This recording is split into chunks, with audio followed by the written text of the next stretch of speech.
Olá pessoal, tudo bem?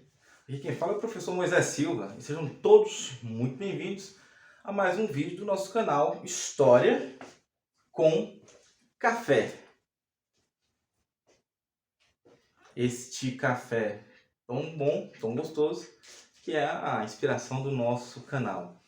Pessoal, antes de começarmos nosso vídeo, nossa aula, como é de costume, eu peço a vocês que inscrevam-se no canal, deixe seu like, deixe seu comentário para crescermos ainda mais nosso canal e fortalecermos o nosso trabalho. É importante que vocês façam isso. Inscreva-se, curte, comenta, ative as notificações para que vocês não percam nada dos próximos vídeos do nosso canal que está crescendo a cada dia. Graças a Deus, a cada dia crescemos mais e mais. Então é isso aí, vamos lá. Curte, comenta, compartilha e ativa as notificações. É isso aí? Vamos lá.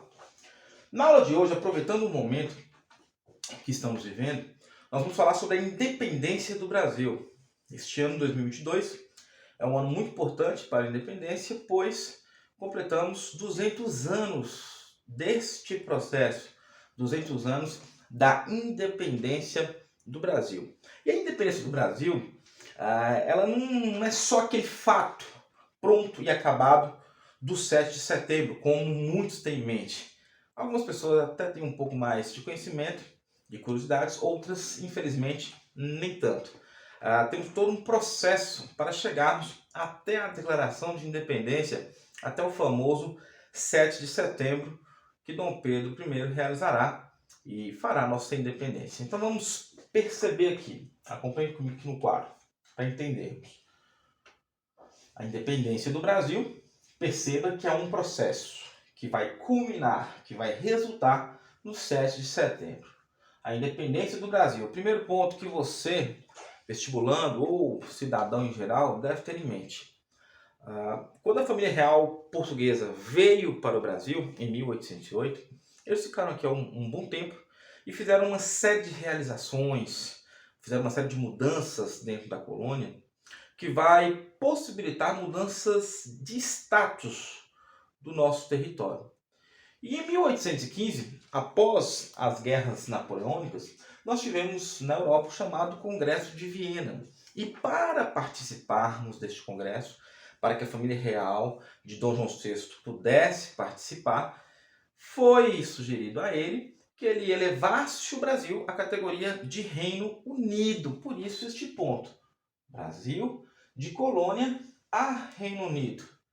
Ele não precisou voltar para Portugal. Ele elevou o Brasil à categoria de Reino Unido e com isso, dessa forma, ele pôde participar do Congresso de Viena e reivindicar as posses territoriais ou aquilo que ele percebeu que foi prejudicado durante as guerras de Napoleão, enfim, os seus problemas políticos causados com a guerra de Napoleão. Tanto os problemas políticos quanto problemas econômicos. Então o Brasil é elevado à categoria de Reino Unido. E você pode se perguntar, ou me perguntar, Moisés, mas o que isso tem a ver com a nossa independência? É muito simples. Nós fomos elevados à categoria de Reino Unido e mudamos de status. Nós não nos víamos mais, naquele momento, como uma colônia de Portugal. Precisamos entender que naquele momento éramos a sede do governo português. Éramos a sede de todo o território português, de todas as conquistas portuguesas. Então éramos um pedaço a mais de Portugal e estávamos com status diferente. Este status deu a muitos brasileiros fama, prestígio, dinheiro, que com certeza eles não iriam querer perder em outros momentos, em outras questões políticas futuras. Então é importantíssimo entendermos que elevar o Brasil à categoria de Reino Unido muda o status da colônia. Nós não nos enxergávamos mais como colônia e, lógico, estávamos e sentíamos a presença da família real aqui. Estávamos sentindo essa questão de poder dentro do país, dentro do território. Além disso, tivemos em 1820 uma revolução chamada Revolução Liberal do Porto, que é uma revolução que força a família real portuguesa a sair do Brasil. Vamos perceber, vamos fazer a análise. Em 1815, Congresso de Viena, o Brasil muda de status, é elevado à categoria de Reino Unido e dessa forma atrasa esse retorno de Portugal, esse retorno da família real para Portugal. Os portugueses, não gostando, não satisfeitos com essa situação, pois percebiam que o país estava abandonado, Portugal estava abandonado, tropas inglesas que lutaram contra Napoleão estavam tomando conta do território, começam a reivindicar. E essas reivindicações vão resultar na Revolução Liberal do Porto, em 1820. Essa revolução começa no Porto e depois espalha-se por várias cidades de Portugal. Quais as exigências? Que a família real retorne para Portugal e que Dom João VI reassuma sua coroa em Portugal. Se ele não fizesse isso, se ele não voltasse, ele corria o risco de perder a coroa, pois as cortes de Portugal ameaçavam, inclusive, tirar Dom João VI do trono. Então a dignidade, a soberania, o poder de Portugal precisava ser restabelecido de acordo com as cortes portuguesas. E esta Revolução do Porto foi importantíssima para exigir a volta do monarca e também exigir a recolonização do Brasil. Não podemos perder de vista, gente, que os portugueses perderam muito comércio com o Brasil depois que a família real foi para o Brasil, mudou-se para o Brasil. Então, muitos comerciantes também tinham muito interesse em restabelecer esse processo de recolonização do nosso território do Brasil. Dom João VI, ele retorna para Portugal em 1821 e deixa aqui no Brasil o seu filho, o príncipe Pedro. Dom Pedro fica no Brasil e desta forma aproxima-se das classes políticas brasileiras, da elite brasileira.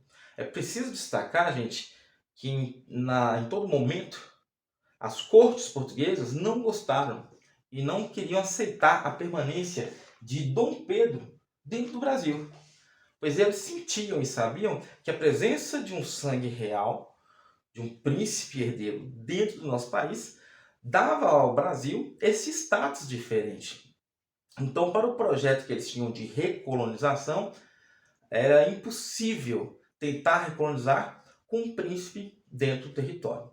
Dom Pedro não cede às exigências, fica no Brasil, permanece no Brasil, e tem um fato curioso, pois ele sofrerá muitas pressões, sofrerá ameaças e pressões portuguesas, das cortes portuguesas, e os brasileiros, apavorados, também com medo de que ele saia do Brasil, resolvem fazer uma série de documentos, assinaturas para entregar ao príncipe, pedindo para que ele fique no Brasil, para que ele defenda o Brasil. Quando Dom Pedro recebe esse documento, ele se comove, ele passa a comprar a causa da independência do Brasil, e a causa do Brasil, na verdade, e ele tem um ato muito simbólico para toda a história, que é o chamado Dia do Fico, no dia 9 de janeiro de 1822.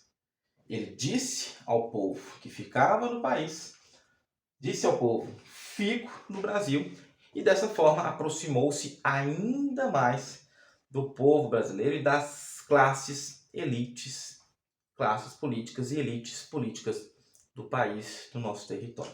Então perceba, Revolução Liberal do Porto, Dom João VI volta para Portugal, a família real volta para Portugal. Dom Pedro fica no Brasil, recebe pressões para voltar, não volta. A população, então, faz uma série de documentos, uma série de petições, assinam cartas, entregam para Dom Pedro, pedindo para que ele fique. É nesse momento que ele diz que sim, que fica no país. É o chamado Dia do Fico, o famoso Dia do Fico. E do Dia do Fico, a declaração de independência será um processo. Perceba aqui, ó, do Fico à independência. O Fico, 9 de janeiro de 1822. A declaração de independência será no 7 de setembro de 1822. Após esse episódio, o Dom Pedro chegou a reunir alguns políticos brasileiros, formar uma espécie de ministério, e esses brasileiros, esse ministério, editou um decreto chamado do Cumpra-se, dizendo o seguinte: olha, qualquer decisão, qualquer ordem de Portugal só será aceita e só será cumprida, realizada, se Dom Pedro der seu aval, der seu ok, der o cumpra-se. Se ele disser que é para cumprir, as ordens serão cumpridas. Se não, não serão atendidas. Isso aproximou as nossas classes políticas ainda mais de Dom Pedro, aproximou Dom Pedro da causa brasileira e ele recebeu então um título de defensor perpétuo do Brasil, mostrando que a independência era uma questão de tempo, pois Dom Pedro já se sentia parte do processo. Em uma viagem de Dom Pedro, ali na cidade de São Paulo, na região de São Paulo, ele recebeu uma carta, recebeu uma série de informações pressionando ele de maneira agressiva para voltar para Portugal e que as ordens dele não fossem atendidas dentro do Brasil, fazendo com que ele tivesse que voltar, ou tentando pressionar ele a voltar imediatamente para Portugal. É neste momento que ele é aconselhado pelo José Bonifácio de Andrada, a fazer a independência, e ele acaba realizando a independência às margens do rio Ipiranga, no famoso 7 de setembro de 1822.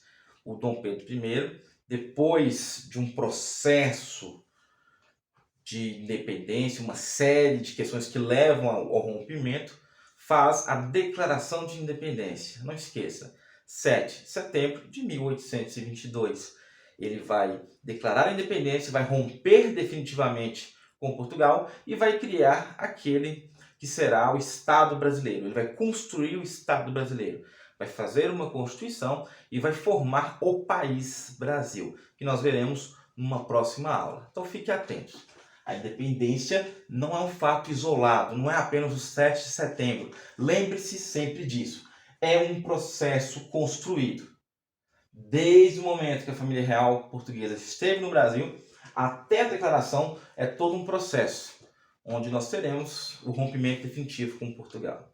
É isso aí, pessoal. Espero que tenham entendido, que tenham gostado. Deixe seu comentário, seu like, curta, por favor, para que possamos crescer ainda mais. Um grande abraço, fiquem com Deus e até a próxima. Tchau!